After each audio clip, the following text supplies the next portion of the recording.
Long term support म्हणजे ह्या version पैकी कुठलंही वर्जन शिका, ते कधी चेंज नाही होणार आहे.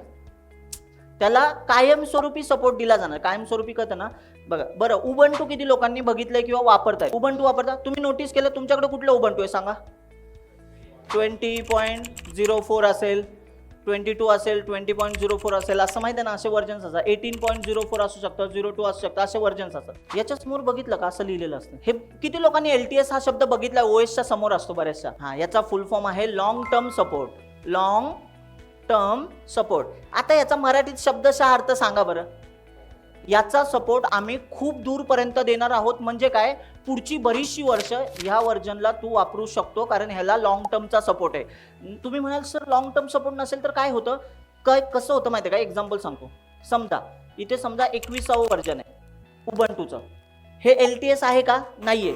तर याचा सपोर्ट, याला उबंटूची जी कंपनी आहे, म्हणजे उबंटूचे जे ओनर, म्हणजे जे बोलतात ना टीम आहे अख्खीच्या अख्खी, याचा सपोर्ट काढू शकतं. जसं तुम्हाला आठवत असेल, विंडोज XPचा सपोर्ट मायक्रोसॉफ्टने काढला.